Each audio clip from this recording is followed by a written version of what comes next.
Hello பட்டோஸ், இன்னைக்கு நம்ம சந்தானம் நடிப்புல வெளியாயிருக்க இங்க நான் தான் கிங் படத்தோட கதையை தான் கேட்க போறீங்க. உங்களுக்கும் சந்தானம் பிடிக்கும் அப்படின்னு சொன்னா மறக்காம நம்ம வீடியோக்கு லைக் போட்டுட்டு உங்க ஃபேவரட் மூவி எது சந்தானத்தோடதுல அப்படிங்கிறத கமெண்ட்டும் பண்ணுங்க. நம்ம ஹீரோ சந்தானம் 90s கிட்ஸ், அதனாலேயே பார்த்தீங்கன்னா இன்னும் பொண்ணு கிடைக்கல. சொந்த வீடு வச்சிருந்தா தான் பொண்ணு கொடுப்பாங்க அப்படின்னு சொல்லி கேள்விப்பட்டதுனால 25 லட்ச ரூபா கடன் வாங்கி ஒரு ஃப்ளாட்டையும் வாங்கிடுறாரு. ஆனால் இவர் கல்யாணத்துக்கு போட்டிருக்க கண்டிஷன் என்னன்னு பார்த்தீங்கன்னா 25 லட்ச ரூபா பணத்தோட தான் ஒரு பொண்ணு வரணும், அந்த பணத்தை வாங்கி இந்த கடன் அடைச்சிடணும் அப்படிங்கிற முடிவில் கஷ்டப்பட்டு பொண்ணு தேடிட்டு இருந்தோம்னா அப்போ இவருக்கு ஒரு சூப்பரான ஜமீன் குடும்பத்தை நம்ம மனோபாலா கூட்டிகிட்டு வந்து காட்டுறாரு. இவர் பொண்ணு பார்க்க கிளம்பும்போது பார்த்தீங்கன்னா அந்த ஃப்ளாட்லேயே 2 ஐட்டம்ஸ் இருப்பாங்க. என்ன இங்கேயும் பிஸியாக வெளியே கிளம்புற போல அப்படின்னா, பொண்ணு பார்க்க போகிறேன், கவலையே படாதீங்க, இந்த தடவை பொண்ணு ஓகே பண்ணிட்டு தான் வருவேன் அப்படின்னு சொல்லிட்டு சந்தோஷமாக கிளம்புனா ரத்தினபுரி ஜமீன்தாரை தான் பார்க்க போகிறாரு. ரத்தினபுரி ஊருக்குள்ளே நுழைஞ்ச உடனேவே பார்த்தீங்கன்னா ஊரே திருவிழாவாக இருக்குது. அங்கங்கே பார்த்தீங்கன்னா மயிலாட்டம் ஒயிலாட்டம் அப்படின்னு தப்பா அடித்து டான்ஸ் ஆடிட்டு இருந்தா என்ன விசேஷம்னு கேட்டால் மாப்பிள்ளை பார்க்க வர்றதுனால தான் இவ்வளோ விசேஷம் அப்படிங்கிறாங்க. அரண்மனை ஜமீனை பார்த்த உடனே இவர் மிரண்டு போயிடுறாரு. என்னையா பேங்க் மேனேஜர்லேருந்து அத்தனை பேர் நின்று பன்னீர் தொலைச்சிட்டு இருக்காங்க, அந்த அளவுக்கா ஜமீன்தார் பெரிய ஆளு அப்படின்னு சொல்லி உள்ளே போனோம்னா அங்கே நம்ம தம்பி ராமையாவும் பாலாவும் தான் பார்த்தீங்கன்னா ஜமீன்தார் சின்ன ஜமீன்தாரும்.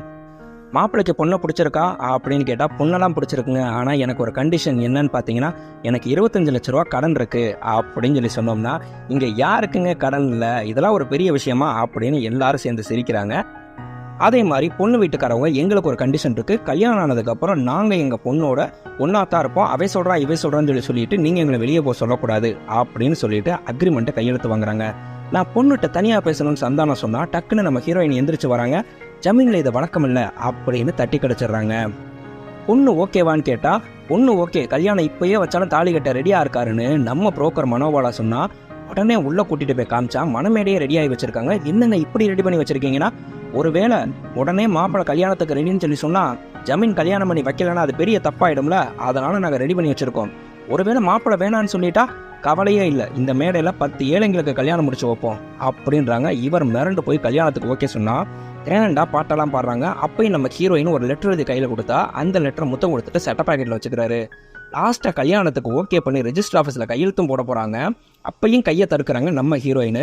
ஏதோ இருக்குது அப்படின்னு நம்மளுக்கு புரிஞ்சாலும் அவர் சிரிச்சுக்கிட்டே கையை தட்டி விட்டு கையெழுத்தும் போட்டு வேலையை முடிஞ்சு கல்யாணம் முடிச்ச கையோட பார்த்தீங்கன்னா வெளியே வந்து பார்த்தா அரண்மனைக்குள்ளே இருந்த ஜாமான் மொத்தத்தையும் காணும், எல்லாத்தையுமே பேக் பண்ணி அப்படியே வண்டியில் ஏற்றிட்டு இருக்காங்க. ஆகா, மாமனார் சீரு எல்லாத்தையும் வண்டியில் ஏற்றிட்டு இருக்காங்க அப்படின்னு சொல்லிட்டு என்னோட ஃப்ளாட் சின்னதப்பா, இவ்வளவையும் தூக்கி வைக்க முடியாது, வெறும் கட்டில் பீரோ மட்டும் ஏற்றி விடுங்க அப்படின்னு சொன்னோம்னா, என்னது உனக்கு ஏற்றிட்டு இருக்கோன்னு சொல்லி நினைச்சியா, உங்க ஜமீனு மொத்தம் 25 கோடி ரூபா கடை வாங்கி வச்சிருக்காரு, அதுல 10 கோடி ரூபா இந்த அரண்மனை பேர்லயே வாங்கி வச்சிருக்காரு. அவன் கொடுத்த கடன் எல்லாத்துக்கும் என்னென்ன ஜாமான் வேணுமோ கல்யாணம் முடிச்சு வச்சுட்டு கையோட எடுத்துட்டு போயிடுறேன்னு பேசியிருந்தாங்க. கல்யாணம் முடிஞ்சு ஜாமானை பூரா எடுத்துட்டு போறோம்னு சொல்லிட்டு மொத்த ஜாமானையும் எடுத்துட்டாங்க. அரண்மனையும் பேங்க் ஆஃபீஸர்ஸ் ஜப்தி பண்ணிட்டா. இவர் அப்படியே கண்ணு கலங்கி நெஞ்சில கையை வச்சுட்டு நிக்கிறாரு. வேகமா ஒருத்தன் ஜமீன்தாரையா அப்படின்னு ஓடியாந்தா என்னமோ சொல்ல வரான்னு பார்த்தா அந்த வேட்டி சட்டை என்கிட்ட கடை வாங்கியிருந்தீங்கன்னு அந்த வேட்டி சட்டையும் உருகிட்டு விட்டுறாங்க. மொத்த குடும்பமும் சேர்ந்து நம்மளை ஏமாத்திருச்சு அப்படின்னு சொல்லிட்டு ஃபீல் பண்ணிட்டு இங்கே ஃப்ளாட்டுக்கு வந்தா நம்ம ஐட்டம்ஸ் 2 பேரும் என்னடா பொண்ணு பார்க்க போறேன்னு சொல்லிட்டு கல்யாணமே முடிச்சுட்டு வந்துட்ட, ஜமீன் வீட்டு சம்பந்தம் அப்படின்னு ஆழத்தி எடுக்கிறாங்க. நம்ம ஜமீன்தாரோட கோலத்தை பார்த்துட்டு வெறும் பனியன அண்டர்வயரோட நின்னா எல்லாரும் கிண்டல் அடிக்கிறாங்க. இங்கே வந்து பொண்ணுகிட்ட சொல்றாரு, நான் யாரும் இல்லாத அனாதங்கிறதுனால தானே எல்லாரும் சேர்ந்து என்னை ஏமாத்திட்டீங்க அப்படின்னு சொல்லிட்டு ஃபீல் பண்ணிட்டு அவங்க பேசுறத கூட காதல வாங்காம போயிடுறாரு. அங்க வேலைக்கு போனோம்னா அன்னைக்கு ஆஃபீஸில் ஃபங்க்ஷன் இருக்கு, அதனால ஃபேமிலி எல்லாரும் கண்டிப்பா கூட்டிட்டு வரணும் அப்படின்னு நம்ம ஹீரோவோட ஃப்ரெண்டு சொல்றாரு. அவர் தான் அந்த கம்பெனியோட மேனேஜரு. இவருக்கு 25 லட்ச ரூபா கடன் கொடுத்த புண்ணியவானனும் அவர் தான். இங்கே ஹீரோயின்ட்ட சொல்லலான்னு சொல்லி வந்தா அவங்க போட்டிருக்க ட்ரெஸ்ஸை பார்த்துட்டு இவரை கொஞ்சம் ரொமான்டிக்காக டெம்ட் ஆயிடுறாரு. இருந்தாலும் கண்ட்ரோல் பண்ணிட்டு கிளம்புறப்ப இன்னைக்கு ஈவினிங் ஃபங்க்ஷன் இருக்கு கிளம்பிடுங்க அப்படின்னு மட்டும் சொல்லிட்டு அவங்கள அங்கே கூட்டிட்டு போனோம்னா கூடவே நம்ம மாமனார் மச்சனையும் சேர்த்தே கூட்டிட்டு வராரு. இங்கே வச்சு என்னை தயவு செய்து அசிங்கப்படுத்திடாதீங்க அப்படின்னு சொல்லிட்டு அவர் அங்கே போனால் நம்ம ஹீரோயின் கூப்பிட்டு பேசுகிறாங்க. தயவு செய்து இப்போயாவது நான் சொல்கிறத கேளுங்க, நான் உங்கள்கிட்ட இந்த விஷயத்த ஃபுல்லாக உண்மையை சொல்ல வந்தேன், நீங்கள் ஏதாவது அதை பெருசாக எடுத்துக்காமல் அந்த லெட்டரை கொண்டு தூக்கி பேக்கெட்டில் வச்சுட்டு போயிட்டீங்க, படிச்சே பார்க்கல அப்படின்னு இவருக்கு புரிஞ்சுக்கிறாரு. இதுக்குள்ளே பார்த்தீங்கன்னா அங்கே தண்ணியை போட்டுட்டு நம்ம மாமனார் மச்சனும் பண்ண கலாட்டால நம்ம ஹீரோவோட ஃப்ரெண்டு மரியாதையை வெளியே போங்கடான்னு சொல்லி இவர் கழுத்தை பிடிச்சி மாமனாரை விரட்டினா அது எப்படா என் மாமனாரையும் மச்சனையுமே அடிக்க போயிருச்சு அப்படின்னு அவரோட ஃப்ரெண்டுன்னு கூட பார்க்காம கழுத்தை பிடிச்சி அவரை அடித்து உன்னை கொல்லாமல் விட மாட்டேன்டா அப்படின்னா நாளைக்கு வருவேன் 25 லட்ச ரூபா பணமும் எனக்கு கண்டிப்பாக வந்தே ஆகணும், இல்லைன்னா வீட்டை விட்டு வெளியே போயிடணும் அப்படின்னு 2 பேரும் அங்கே சண்டை போட்டுறாங்க. இவர் இங்கே வீட்டுக்கு வந்து இது வரைக்கும் நீங்கள் பண்ணதெல்லாம் போதும், இதுக்கு மேலே இங்கே இருக்காதீங்க, மரியாதையாக சொல்கிறேன், இங்கே வீட்டை விட்டு வெளியே போகடா அப்படின்னு கோமா திட்டி மாமனாரையும் மச்சனையும் அனுப்பி விட்டுறாரு. அதே மாதிரி இதுக்கு முன்னாடி சீனில் பார்த்தீங்க அப்படின்னா நம்ம ஹீரோவோட ஃப்ரெண்டு ஒரு ரெஸ்டாரண்ட்டில் உட்காந்துருப்பாரு. அங்கே பார்த்தீங்கன்னா நம்ம ஃப்ளாட்டில் இருக்க ஐட்டம்ஸில் ஒரு ஆள், அவங்க 2 பேரும் அப்படி கண்ணும் கொள்ளையெடுத்தால் மாதிரி கண்ணாலேயே பேசிக்கிட்டு இருந்தா அங்கேருந்து கிளம்புறப்ப நம்ம ஐட்டமு அவங்களோட விசிட்டிங் கார்டை அங்கே வச்சுட்டு போயிடுறாங்க. ஐ எம் வெயிட்டிங் அப்படின்னு சொல்லிட்டு அவர்கிட்ட அந்த கார்டை கொடுத்துட்டு போயிருப்பாங்க. இங்கே நம்மளுக்கு ஃப்ளாட்டை விட்டு கீழே இறங்கி வந்தவங்க சோத்துக்கு என்னடா பண்ணுறது, வேறு வழியே இல்லை, எப்படியாவது மறுபடியும் மாப்பிள்ளையை கரெக்ட் பண்ணி ஆகணும்னு சொல்லி யோசிச்சோம்னா அதுக்கு ஒரே வழி யாரால பிரச்சனையோ அவன் காலில் விழுந்தாதான் மாப்பிள்ளை நம்மளை சேர்த்துக்குவாருன்னு சொல்லிட்டு எப்படியாவது அவரோட ஃப்ரெண்டை கரெக்ட் பண்ணணும்னு யோசிக்கும் போது அவர் கரெக்டாக ஃப்ளாட்டுக்கு கீழேயே நிற்கிறாரு. அவர்கிட்ட போய் ஐயா தயவுசெய்து கெஞ்சி கேட்குறேன், உங்கள் காலில் விழுந்தால் விழுகிறேன், தயவுசெய்து என் மாப்பிள்ளையை மன்னிச்சிருங்க, அவரை மறுபடியும் வேலைக்கு சேர்த்துக்கங்க அப்படின்னா யோ யாரையா நீங்கள் அப்படின்னு சொன்னால் அது என்ன கழுத்தில் சிவப்பு கலரில் மச்சம் இருக்குது, தயவுசெய்து வாங்க எதாக இருந்தாலும் வீட்டில் போய் பேசிக்கலாம் அப்படின்னு கூப்பிடும்போது கரெக்டாக ஒரு போலீஸ் வண்டி வருது. இதுக்குங்க போலீஸ்லாம் வர சொல்லியிருக்கீங்க, வாங்கங்க வீட்டில் போய் பேசலான்னு நேராக இங்கே வீட்டுக்கு கூட்டிகிட்டு போகிறாங்க. இவர் கழுத்தில் இருக்க அந்த மச்சம் என்னன்னு சொல்லி தொடக்கணுங்கிறதுக்காக பாத்ரூம் எங்கேயா இருக்குது அப்படின்னா அங்கே இருக்குது அப்படின்னு நம்ம தம்பிராமையை கையை காமிச்சா நம்ம சந்தான வீட்டு பாத்ரூம் லைட்டில் கரண்ட் ஷாக் அடிக்கும். அது தெரியாமல் இவர் தொட்டோம்னா அவ்வளவுதான் கரண்ட் ஷாக் அடிச்சு அப்படியே ஆடிக்கிட்டு இருக்காரு. யோ யாரையா கூட்டிகிட்டு வந்திருக்கீங்க அப்படின்னு சொல்லி சந்தானம் வந்து பார்த்தா இவனை எதுக்கே இங்கே கூட்டிகிட்டு வந்தீங்க, ஏதாவது கட்டை எடுத்து அடிங்க அப்படின்னு டக்கில் தேடி ஒரு மரக்கட்டையை எடுத்து அடிக்கலான்னு சொல்லி வந்தா அதுக்குள்ள கிரிக்கெட் பேட்டு ஸ்டெம்பு உருட்டுக்கட்டைன்னு ஒரே அடியை அடிச்சு அவ்வளவுதான் அவரோட ஃப்ரெண்டை காலியே பண்ணிட்டாங்க. யூ என்னையா கொலையே பண்ணிட்டீங்க அப்படின்னா சரி மாப்பிள்ள இதுக்கு மேலே நாங்கள் இங்கே இருந்தால் சரி வராது, நாங்கள் கிளம்புறோம் அப்படின்னா என்ன கொலை பண்ணிட்டு சைஸா எஸ்ஸாரிங்க மரியாதையாக நில்லுங்க அப்படின்னு சொல்லிட்டு இருக்கும்போது என்ன இங்கே சத்தமாக இருக்குது அப்படின்னு சொல்லிட்டு அவர் பக்கத்து ஃப்ளாட்டில் இருக்க ஐட்டம்ஸில் ஒரு ஆள் இங்கே வராங்க. உள்ளே வந்த உடனே ஏய் நீ இங்கேயா இருக்க, ஆள் பார்க்க டீசெண்டாக இருக்கேன்னு சொல்லி பார்த்தோம்னா காசை கொடுக்காம எஸ்கேப் ஆகிட்ட அப்படின்னு சொல்லிட்டு அவர் சட்டையை பிடிச்சி உலுக்கி எந்திரிடா என்னடா சிரிச்சுக்கிட்டே இருக்க, காசை குடுறா அப்படின்னா அவர் தலை தொங்கிடுச்சு.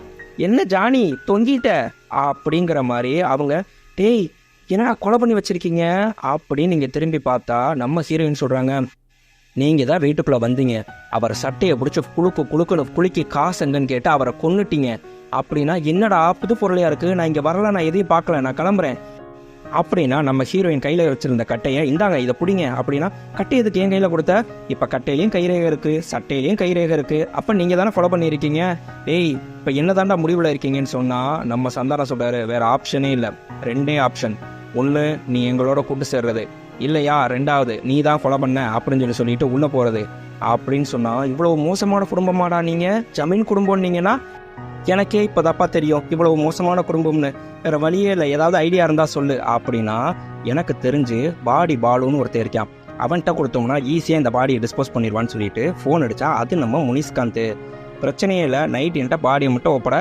அதுக்கப்புறம் மீதி எல்லாத்தையும் நான் பார்த்துக்கிறேன் அப்படின்னு சொன்னால் கரெக்டாக பாடியை தூக்கிட்டு கீழே இறங்கலான்றப்ப இவங்களோட இன்னொரு ஃப்ரெண்டு வந்துடுறாங்க. கவலைப்படாதீங்க இவட்ட எல்லா உண்மையும் சொல்லிட்டேன், நம்மளுக்கு கண்டிப்பாக ஹெல்ப் பண்ணுவா அப்படின்னு சொல்லிட்டு மொத்தமாக கேங்காக அந்த பாடியை கொண்டு போய் நம்ம பாடி பாலுக்கிட்ட ஒப்படைச்சிட்றாங்க. நீங்கள் கவலையே படாதீங்க, அனாதை பணத்தை எல்லாத்தையும் டிஸ்போஸ் பண்ணுறது எங்களுக்கு தான் வரும், அதோடு சேர்த்து இதையும் நாங்கள் டிஸ்போஸ் பண்ணி விட்ருவோம், நீங்கள் நிம்மதியாக வீட்டுக்கு போங்கன்னு சொல்லி சொன்னால் கரெக்டாக இங்கே வீட்டுக்கு வந்தால் சந்தான கதவை திறந்துட்டு அப்படியே மிரண்டு போய் நெஞ்ச பிடிச்சிட்டு நிற்கிறாரு. என்னன்னு சொல்லி எல்லாரும் ஒரே சமயத்தில் உள்ளே பார்த்தா அவரோட ஃப்ரெண்டு உள்ளுக்குள்ளே சேரில் உட்காந்துருக்காரு. ஏங்க நீங்கள் ஆல்ரெடி செத்து போயிட்டீங்க, நீங்கள் போனோம் இங்கே வந்து லைட்டை போட்டிங்களா, நாங்கள் தலையில் அடித்து உங்களை கொண்டுட்டோம்னா என்னையா சொல்கிறீங்க, யாரையா கொண்டீங்க, நான் உயிரோட தானடா இருக்கேன், 25 லட்ச ரூபா பணத்தைங்கடா அப்படின்னு கேட்டா டேய் பேய்க்கு கால்லாம் இருக்குடானா, நான் பேயே இல்லைடா உண்மையை சொல்லுங்கடா யாரடா கொண்டீங்க அப்படின்னு சொல்லும்போது கரெக்டாக நம்மளுக்கு டிவியில் ஃப்ளாஷ் நியூஸு மும்பையில் குண்டு வச்ச தீவிரவாதிங்க இப்போ நம்மளுக்கு சென்னையில் குண்டு வைக்க பிளான் பண்ணியிருக்காங்க, அதில் ஒருத்தனோட புகைப்படம் நம்மளுக்கு மாட்டியிருக்கு, அவனை உயிரோடவோ பணமாவோ ஒப்படைச்சிங்க அப்படின்னு சொல்லி சொன்னோம்னா கவர்மெண்ட் உங்களுக்கு 50 லட்ச ரூபா சன்மானம் கொடுக்கும் அப்படின்னு சொல்லிட்டு ஃபோட்டோவை காமிச்சா அது அச்சாசல் இவரோட ஃப்ரெண்டு மாதிரியே இருக்குது. மிரண்டு போயிட்டு டேய் அப்போ நம்ம கொன்னது தீவிரவாதியத்தானா, அந்த பணம் இருந்துச்சுன்னா நம்மளுக்கு 50 லட்ச ரூபா வருமா அப்படின்னு உடனே நம்ம ஐட்டம் கேர்ள்ஸ் டீம் ஃபோன் பண்ணி அந்த பணத்தை திருப்பி வாங்கன்னு கேட்டால், நீங்கள் நினைக்கிற மாதிரிலாம் பணத்தை திரும்பி வாங்க முடியாது, அது மார்ச்சுரிக்கு ஒரு தடவை போயிடுச்சுன்னா ரிட்டர்ன் எடுக்க முடியாது அப்படின்னு சொல்கிறாங்க. அது எப்படி பணத்தை எடுக்க முடியாமல் போவோம், வா நம்மளே போய் பணத்தை எடுப்போம்னு சொல்லிட்டு மொத்தமாக ஃபேமிலியாக அங்கே மார்ச்சுரிக்கு போய் பணத்தை எடுக்க பிளான் பண்ணுறாங்க. அதே சமயம் இங்கே நம்ம முனிசும் பார்த்தீங்கன்னா அந்த வீடியோவை பார்த்தா, ஆஹா அந்த பணம் மார்ச்சுரிலேருந்து நம்ம எடுத்தே ஆகணும், அந்த பணம் வந்துச்சு அப்படின்னு சொல்லி சொன்னோம்னா 50 லட்ச ரூபா 25 லட்ச ரூபா அந்த போலீஸ்க்கு கொடுத்துருவோம், 25 லட்ச ரூபா நம்மளுக்கு அப்படின்னு ஒரு போலீஸ் இன்ஸ்பெக்டர்கிட்ட டீல் பேசிட்டு அவர் அங்கே மார்ச்சுரிக்கு வராரு.